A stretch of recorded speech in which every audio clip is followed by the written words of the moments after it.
안녕하세요. 저는 유명한 동시 통역가를 꿈꾸며 대학원에서 공부를 하고 있는 28살 여성입니다.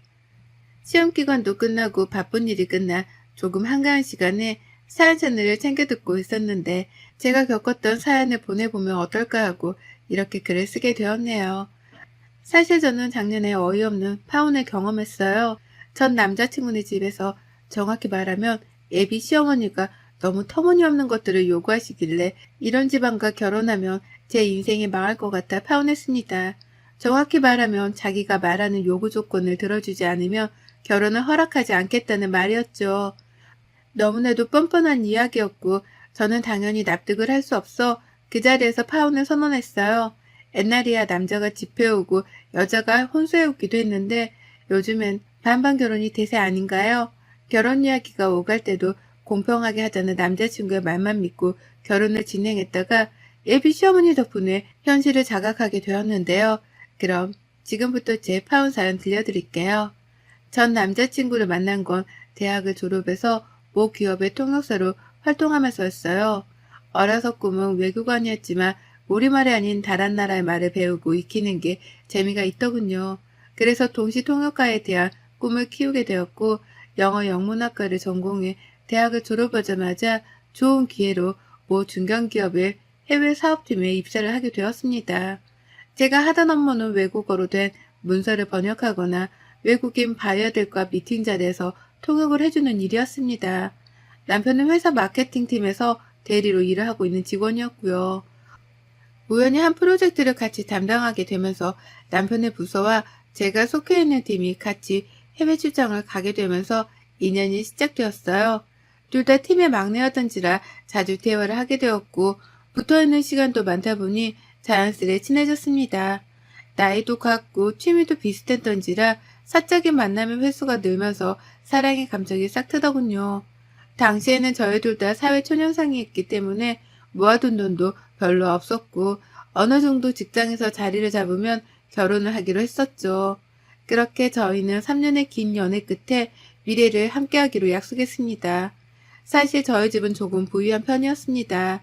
대기업 임원 출신인 아버지는 아직도 회사에서 근무하고 계셨죠. 2년 뒤 정년퇴임하실 예정이었고요. 엄마는 캐피털 회사를 운영하셨던 외할아버지에게 회사를 물려받아 운영 중이셨고요. 제가 대학을 졸업한 해에 제 몫으로 회사 근처에 있는 32평짜리 브랜드 아파트를 해주셨어요. 결혼을 하려면 요즘엔 시댁 눈치 안 봐야 한다면서 미리 여유자금까지 만들어 주셨습니다. 그렇게 양가 집안에 인사를 드렸어요. 저희 집에서는 남자친구가 인물도 좋고 마음씨도 곱다며 무척이나 좋아라 하셨죠. 남편도 넉살 좋게 저희 부모님을 잘 따랐고 무엇보다 저를 살뜰히 챙겨주었습니다. 오히려 제가 예비 시댁에 처음 인사를 드리러 갈 때는 더 긴장을 했습니다. 마음에 안 드시면 어쩌나 하고 백화점에서 예쁜 원피스도 사입고 좋아하실 만한 선물도 어렵사리 골랐죠. 설레임 반 긴장 반으로 예비 시댁에 방문했는데 반응이 영 시원찮은 겁니다. 예비 시아버지는 아무 말도 없으셨고 예비 시어머니는 저의 위아래를 훑어보기 바쁘셨죠. 남편에게는 3살 많은 누나가 있었는데 옳게 될 사람이 온다 하니 잔뜩 힘을 주고 왔더라고요. 하도 쳐다보는 동에 밥이 코로 들어가는지 입으로 들어가는지 몰랐어요. 그렇게 겨우겨우 식사를 마치고 거실에 둘러앉아 차를 마셨습니다. 이때다 싶었는지 저에게 마구 질문을 쏟아내더라고요. 우리 현민이가 결혼한 사람 데려온다길래 궁금했는데 이렇게 보니 반갑네. 그런데 입고 온 거 들고 온 거 다 명품인데 친정이 돈이 많은가 봐? 아참, 내가 나이가 많으니 말 편하게 해도 됐지? 아가씨, 우리 현민이랑 만난 지 얼마나 됐어요? 우리 집에 아들이 귀한 집이라. 근데 그 나이에 벌써 명품 치장하고 다니면 너무 과소비 아닌가? 지금 직장 다녀요? 네, 저 현민 씨랑 같은 직장 다니고 있고 저는 해외 사업팀에서 통 번역 업무를 담당하고 있어요. 그래도 직장은 펀드다니 잘 잡았네. 우리 아들 못한 거 하나 없이 내가 잘 키웠는데 우리 아들이 결혼한다니 아쉽네. 신혼집은 어떻게 할 생각인가? 이런 거 초면에 좀 그렇지만 그래도 확실히 해두는 게 좋은 것 같았어. 신혼집은 저희가 저희 힘으로 시작한 것도 좋지만 사실 제가 결혼하면 들어가서 살라고 미리 마련해 주신 집이 있어요. 회사 근처기도 하고요. 그럼 그 집은 아가씨 명의인 건가? 모아둔 돈은 얼마나 있어? 친정이 좀 여유가 되나 보네. 그래도 그 나이에 받는 월급 거기서 거기일 텐데 나중에 애 낳고 그러면 직장도 관두고 그러면 우리 아들이 고생할 게 뻔한데 지금도 이렇게 명품에 뭐에 다 두르고 다니는데 이거 괜나 사치 부리는 거 아니죠? 엄마, 초면에 무슨 말을 그렇게 해. 지연이 부담스럽게. 얘는 벌써 집 안으로 편드는 거 좀 봐. 내가 뭐 잡아먹기라도 한다니? 결혼하고 나서 애 생기면 너 혼자 일하는데 이렇게 사치 부르고 다니면 그게 다 부담되고 그러니까 미리 말해두는 거 아니야. 내 말이 틀려요? 아, 어머님 말씀이 맞아요. 과해 보였다면 죄송해요. 저도 나름 잘 보이려고 하나 사입은 건데. 저는 제가 너무 예민하게 구는 건가 생각했지만 다들 이런 고비는 한 번쯤은 있다고 해서 그러려니 했어요. 그래도 저도 사람인지라 기분이 나쁘긴 하더라고요. 자리를 피하고 꽤 늦은 시간이었기에 남자친구가 데려다 준다며 차를 타고 길을 나섰죠. 영 찝찝한 기분을 지울 수 없었던 저는 남자친구에게 하소연했습니다. 아니 현민 씨, 아무리 그래도 그렇지. 어머니 너무하신 거 아니야? 어떻게 초면에 대놓고 사치를 부리니 집은 어떡할 거냐? 그런 말을 서스럼 없이 하셔? 결혼이 애들 장난은 아니지만 그래도 너무 과하신 거 아니야? 나를 어떻게 보셨길래 그런 무리한 질문을 하시는 거지? 미안해. 우리 엄마가 원래 그런 사람이 아닌데 아들이 결혼한다니 서운하기도 하고 그런 모양이야. 기분 나빴다면 내가 대신 사과할게. 우리 엄마 생각보다 여린 분이야. 내가 잘 말씀드릴게. 기분 풀어, 응? 막말로 우리 엄마 아빠가 현민 씨한테 그랬으면 현민 씨도 기분 나빴을 거 아니야. 반대로 생각해보라고. 내가 현민 씨랑 결혼하는 거지 현민 씨 집이랑 결혼하는 게 아니잖아. 결혼해서도 이런 식이면 나 곤란해. 결혼하기 전에 애초에 그런 거 싹을 잘랐으면 좋겠어. 알겠어. 너무 예민하게 생각하지 마. 내가 엄마한테 잘 말해둘게. 순간 이게 맞나 싶을 정도로 결혼을 이렇게까지 해야 하나 생각이 들었지만 남자친구가 미안하다고 사과를 하는 통에 잘 준비해보기로 하고 좋게 결론 지었어요. 회사 동료들이나 주변 친구들에게 물어봐도 결혼 전에 보통 치르는 관례라며 깊게 생각하지 말라더라고요. 그래서 저도 한숨 푹 쉬고 세상에 쉬운 건 하나도 없구나 생각했죠. 며칠 뒤 상견례까지 치르게 되었어요. 저희 부모님과 예비 시부모님, 시누이, 남편 이렇게 넷이 자리하게 되었습니다. 시누이와 예비 시어머니는 저희 부모님을 스캔하기 바쁘시더라고요. 예비 시아버지는 그저 결혼이 차질 없이 잘 준비되었으면 한다고 몇 마디 거들뿐 과묵하게 계셨어요. 시어머니와 시누이가 제일 바쁘더라고요. 다소 기분이 나쁠 수 있는 얘기인데도 저희 부모님은 차분하게 답해 주셨습니다. 요즘에는 반반 결혼이 대세던데 저희가 형편이 그렇게 좋지는 못해서요. 있는 쪽에서 지원을 많이 해주고 살아가면서 서로 도우면 되니까 결혼할 때 얼마 보태줄 수 있으신가요? 안 그래도 집 문제가 가장 큰 것 같아서 딸아이 명의로 미리 사둔 집이 있어요. 혼수다 애단만 잘 처리하면 될 것 같은데 간소하게 하길 원하시면 애단이나 애물은 생략해도 됩니다. 애물이라고 해봤자 두 사람이 하는 결혼이니 결혼 반지만 있어도 되지 않을까 싶은데요. 무슨 소리세요? 사돈이 너무 모르시네. 우리 집안이 아들이 귀한 집안이다 보니 애단이나 애물은 꼭 해야 해요.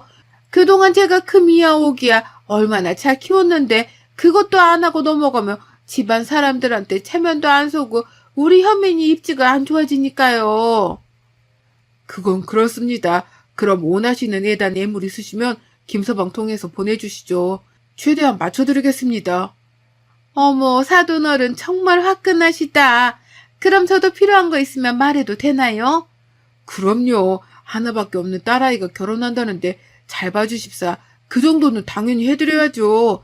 원하시는 거 목록에 포함시켜 보내주시죠. 지켜보는 저는 속이 타들어갔지만 부모님은 기분 나쁜 내색도 안 하시고 그저 허허거리며 웃으실 뿐이었죠. 상견례를 마치고 집으로 돌아가는 차 안에서 제가 물어봤습니다. 그런 질문을 받고도 불쾌하지 않았냐면서요. 아빠, 아무리 사돈댁이라도 그렇지. 아빠 성격에 너무 비위 맞춘 거 아니에요? 그래도 어쩌겠냐. 나도 사람인데 딸 가진 죄인이랍시고 굽혀줬는데 아무리 생각해봐도 썩 좋은 집안은 아닌 것 같구나. 말은 그렇게 했다만 너 이 결혼 꼭 해야겠니? 당장 한다 안 한다 결론은 못 지을 것 같아요. 시간적인 여유가 있으니 며칠 생각해 볼게요. 그쪽 하는 거 보고 도저히 아니다 싶으면 저도 관둘 테니까 지켜봐 주세요. 제 성격 아시잖아요. 그래, 아빠도 우리 딸 믿는다. 이혼하기 전에 파혼이 나오니 신중하게 생각해봐라. 아직 시간 여유도 있으니까. 아버지의 말씀을 듣고 저도 곰곰이 생각했어요. 어찌됐든 남편 하나 보고 하는 결혼이기 때문에 시어머니나 시누이를 생각할 결혼은 없었죠. 물론 시댁 식구들이니 아예 신경을 안 쓸 수는 없었지만 정작 중요한 건 저와 남편이니까요. 아버지는 이대로 결혼해서 제가 줏대를 잡지 못하고 평생 당하고 살 거라며 걱정하셨습니다. 그리고 저도 한 성격 하는지라 한 번 화나면 부모님도 못 말릴 정도거든요. 저를 걱정하는 부모님을 안심시켜드리고 저는 남자친구를 믿고 결혼을 진행하기로 했습니다. 하지만 며칠 안 가 그 모든 믿음은 깨져버리고 말았죠. 점심시간이 다 되어 일을 마무리하고 있는데 모르는 번호로 연락이 오는 겁니다. 예비 시어머니였어요. 갑자기 불쑥 찾아온 터라 당황스러웠지만 할 말이 있다며 회사 앞 카페로 부르시더라고요. 예비 남편에게는 굳이 말 안 해도 되니 저 혼자 조용히 나오라면서요. 갑작스러운 상황에 동료들이랑 먹기로 한 점심 약속을 취소하고 예비 시어머니를 만나러 회사 앞 카페로 갔습니다. 어머니 갑자기 찾아오셔서 놀랬네요. 무슨 일 있으세요? 내가 못 올 것이라도 온 것처럼 이야기하는구나. 너한테 미리 약속 받아둘 게 있어서 찾아왔다. 약속 받아둘 일이라면 어떤 걸 말씀하시는 건가요? 결혼이 너희 둘만 좋아서 하는 게 아니란 걸 알아줬으면 하는구나. 그래서 말인데 결혼 전에 미리 사뒀던 그 아파트 말이다. 혼인신고하면 현민이랑 공동명의로 바꾸렴. 내가 현금으로 6천만 원 마련해 줄 테니 그 돈 받고 네 앞으로 되어있던 그 아파트 공동명의로 바꿔라. 공동명의요? 이건 신혼집으로 사주신 게 아니라 부모님이 그냥 제 앞으로 해주신 제 집이에요. 신혼집 명목으로 산 거면 그리고 현민 씨 돈도 들어갔으면 당연히 공동명의로 해야죠. 근데 갑자기 이러시면 저는 조금 납득이 안 가네요. 납득할 게 뭐 있니? 결혼하면 다 부부 공동재산이 되는 건데 어려울 것 없다. 내가 주는 6천만 원으로 혼수하고 필요한 거 사고 대신에 집은 공동명의로 하는 조건이다. 보니까 지금 시세도 10억이 훌쩍 넘었는데 처가도움으로 대리사이를 하는 것도 아니고 귀한 아들 면목은 세워줘야 하지 않겠니? 역시나 결국은 돈이었습니다. AP 시어머니는 처가의 도움으로 결혼을 하는 거라는 말 자체가 싫으셔서 뭐라도 있는 척하고 싶으셨나 봅니다. 제 명의로 된 아파트를 들먹이며 공동명의를 하라고 일방적인 요구를 하시더라고요. 그러면서 주시겠다는 6천만 원은 본인들 노후자금을 주는 것이니 더욱이 공동명의가 맞다고 하시는 겁니다. 억지도 이런 억지가 없지 않나요? 그리고 처음에 아버지가 사주셨을 때보다 집값이 3배 정도 오르긴 했었어요. 인근 지역의 꾸준한 재개발로 고급 브랜드 아파트도 들어오고 위치적인 조건도 좋았거든요. 완전 도둑놈 심보가 따로 없었습니다. 가만히 있던 제 성질을 건드려주는 덕에 저는 더는 참을 수가 없더라고요. 딸 가진 죄인이라 더 이상 아무 말도 안 하셨다는 아버지가 생각나 더 울컥했습니다. 어머니, 죄송하지만 제가 이해가 조금 안 되네요. 같이 힘들게 구한 집이며 공동명의가 맞아요. 아무리 반반 결혼이라 하지만 제 집을 무슨 명목으로 공동명의를 해야 하는 건지 이해가 안 가네요. 현민 씨가 한 푼이라도 보탠 거면 제가 하겠는데 저는 이해가 되질 않아요. 이해가 갈 게 따로 있지. 그동안 내가 말한 거 이해 못했니? 아무리 시대가 변했다지만 그래도 남자가 집도 안 해가고 처가댁 도움으로 살았다고 하면 그게 무슨 말이냐 이거야. 그리고 결혼하고 아이 생기면 너 직장 그만둘 거잖니. 그러면 고생은 우리 아들이 다 할 텐데 그 고생하는 목 챙겨준다고 생각하고 바꿔주면 될 일인데 뭐가 그렇게 어려워? 어려운 게 아니라요. 어머니 상식적으로 납득이 안 가는 거잖아요. 너무 무리한 요구하신다는 생각 안 드세요? 막말로 형님 시집갈 때 집에서 보내셨다면서요. 그것도 공동명의 하셨어요? 그리고 이렇게 찾아오신 거 그 사람도 알아요? 어머니가 저한테 이런 말씀 하실 거라는 것도. 걔가 알아서 뭐 하겠니? 저번에도 보니까 네 말이라면 꿈뻑 죽더만. 그래서 아무 말도 못할까 봐 내가 이렇게 왔다. 가정교육을 제대로 받았으면 이렇게 따박따박 말대꾸도 안 했겠지. 어른이 그렇게 말하면 그냥 네 하면 되는 거야. 아직 뭘 모르는구나 네가. 나중에 아이 나면 내가 봐주고 그럴 수도 있는데. 자꾸 아이아이 하시는데 그럴 일은 없을 것 같네요. 현민 씨도 같은 생각이면 공동명의 해드릴게요. 이게 말이 되는 상황인 건지 직접 불러서 현민 씨가 납득하면 저도 군말 안 하고 해드릴게요. 저는 그 자리에서 남자친구에게 전화했습니다. 예비 시어머니가 난감한 표정을 지으시더라고요. 남자친구에게 전화해 회사에서 개망신 당하고 싶지 않으면 회사 앞 카페로 나오라고 했어요. 그대로 가만히 있다가는 제 성질을 못 이겨 앞에 있는 시어머니 손찌검이라도 할 것 같았거든요. 시간이 얼마 안 돼 남자친구가 헐레벌떡 카페로 달려오더라고요. 남자친구가 도착하기 전 예비 시어머니는 저를 표독스럽게 노려보며 인정머리 없는 년이라고 욕까지 하셨어요.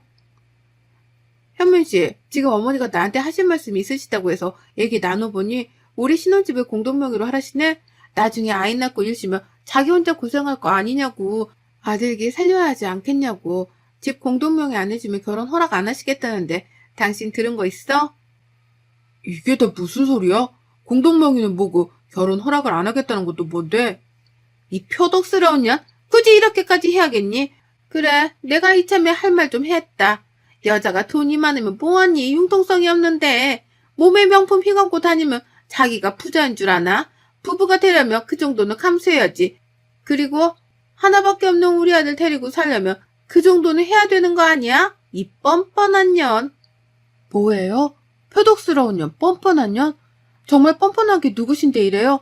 당신 말해봐. 들은 게 있냐고. 긴 말 할 것도 없네. 이 결혼 없던 걸로 알게요. 어차피 주고받은 것도 없고 말만 한 상태니까 서로 아쉬운 거 없잖아요. 당신이랑은 아쉽지만 여기까지인 것 같네. 당신 집안에 내 인생 못 걸겠어. 그만하자. 자기야, 이러지 말고 나랑 이야기 좀 해. 이성적으로 생각하고 좀 진정하고 대화를 좀 해보자. 엄마는 왜 쓸데없이 이 사람한테 그런 말을 해서는 이 사단을 만들어야 돼?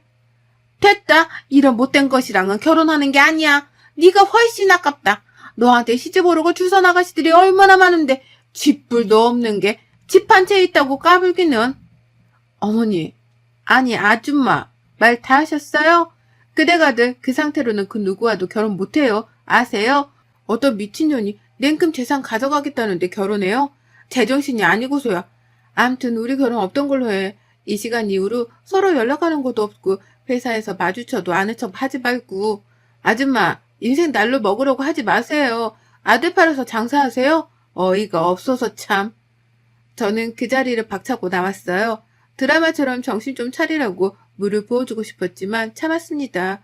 그렇게 저는 남자친구에게 파혼을 선언했어요. 며칠을 저에게 전화하며 집까지 찾아오고 회사에서도 메신저로 끊임없이 연락을 하더라고요. 하지만 저는 제 미래를 남자친구와 함께 이어나갈 수 없을 것 같다며 정중하게 파혼 의사를 다시 전달했습니다. 아버지께 말하니 역시 그럴 줄 알았다면서 잘했다고 하시더라고요. 이혼보다는 파혼이 낫다면서요. 그리고 애비 시어머니는 정확히 저희 부모님이 하시는 일을 모르셨나 봅니다. 저희 아버지가 임원으로 계시는 회사에는 시누이 남편도 다니고 있더라고요. 그 사실을 뒤늦게 알게 된 시어머니는 혹여나 문제가 될까 저에게 굽신거리며 연락을 해오더라고요. 이미 끝난 사이 말해서 더 뭐합니까? 저는 다시는 연락하지 말라며 한 번만 더 연락하면 정말 원하는 대로 해버리겠다며 반협박을 했죠. 그랬더니 마지막에 그렇게 인생 살지 말라며 욕을 하시더라고요. 신의가 될 뻔했던 사람도 처음에는 제 눈치를 보더니 나중에는 SNS에 저를 저격하는 글을 여러 개 올리더라고요. 가만히 있으면 뭐합니까? 다 캡처해서 명예훼손으로 고소했죠. 제가 잘못한 것도 없는데 그런 취급을 받을 이유는 없었으니까요. 집까지 찾아와 무릎을 꿇으며 사정을 해대는 동에 고소는 취하했지만 신우의 남편은 지방의 공장으로 발령을 내버렸습니다. 그 뒤로 정말 연락이 끊겼어요. 회사에서 남자친구를 종종 마주쳤지만 저는 눈길 하나 주지 않았어요. 마침 회사 일도 재미가 없어지고 흥미를 잃어갔을 때라 이참에 그만두고 공부를 좀 더 해야겠다고 생각했어요. 해외로 다니며 보는 시야도 넓히고 견문도 넓히고 싶었습니다. 대학원 공부를 한다는 건 차원이 다르더라고요. 매일매일이 공부와 시험의 연속이었어요. 부모님은 괜찮냐고 하지만 파혼의 슬픔, 아픔 따위는 느낄 새도 없이 정신없더군요. 그렇게 지금까지 대학원에서 공부를 하고 있습니다. 1년이라는 시간이 더 남았지만 대학원 공부가 끝나고 여건이 되면 유학도 다녀오려 합니다. 해외에서 직접 부딪혀보며 경험을 쌓아야 할 것 같아서요. 하마터면 제 인생이 시궁창으로 빠질 뻔했었는데 저 잘한 거 맞겠죠? 결혼해서 이혼하고 이혼료 딱 집은 눈이 애초에 싹을 잘라버리는 게 맞는 것 같아요. 여러분의 생각은 댓글로 남겨주세요. 오늘도 시청해주셔서 정말 감사합니다.